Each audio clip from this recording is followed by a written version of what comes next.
Chicken রেশমি কাবাবের তো অনেক মজার মজার রেসিপি আছে, তবে আজকে আমি নিয়ে এসেছি একটু ভিন্নভাবে করা চিকেন রেশমি কাবাব, যা কিনা চাপড়ি কাবাব হিসেবেও অনেকে চিনে। চলুন শুরু করা যাক কিভাবে এত মজার একটি চিকেন রেশমি কাবাব আমরা রেডি করেছি। প্রথমেই আমি দিয়ে দিয়েছি 750 গ্রামের চিকেন কিমা। আপনারা এটা ঘরে খুব সুন্দর করে গ্রাইন্ডারে গ্রাইন্ড করে নিতে পারেন। দিয়ে দিচ্ছি 1 টেবিল চামচ আদা রসুনের পেস্ট, একটা মিডিয়াম সাইজের পেঁয়াজ খুবই ফাইন কুচি করে নিতে হবে, সেই সাথে পানিটাকে ভালো করে চেপে ঝরিয়ে নিতে হবে হাতের সাহায্যে।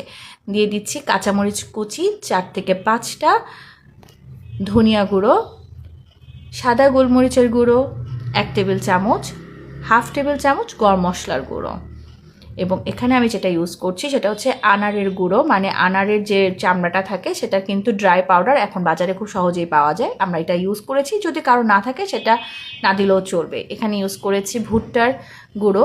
ভুট্টার গুঁড়োটাও যদি আপনাদের না থাকে, ভুট্টার গুঁড়ো বলতে ময়দা, তো এটা যদি না থাকে আমরা ময়দাকে একটু ভালো করে টেলে নিলেও কিন্তু হয়ে যাবে।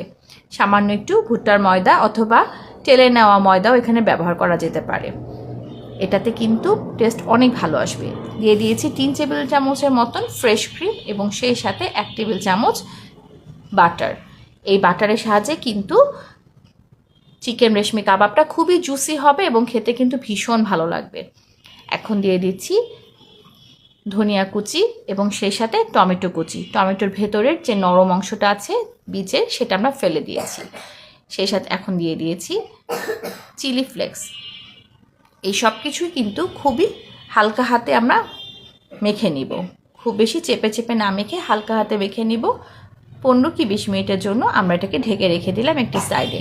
এটা খাওয়ার জন্য রেডি করতে হবে। একটি সস দিয়ে দিচ্ছি তেঁতুলের টক, কিছুটা পুদিনা পাতা এবং ধনিয়া পাতা।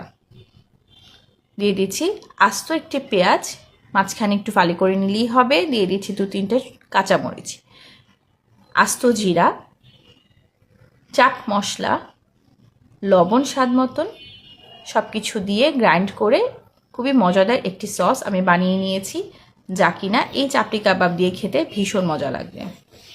এবার এই কাবাবটাকে আমরা সুন্দর একটি শেপ দেবো। দেখতেই পাচ্ছেন হাতে একটু অয়েল মেখে নিয়েছি, সুন্দর করে এভাবে হাতের তালুতে নিয়ে একটু চেপে চেপে, এই জন্য এটার নাম হয়েছে চাপলি রেশমি কাবাব, যেহেতু এটাকে একটু চেপে এরকম বড় শেপ করে করে নিয়ে করতে হয়।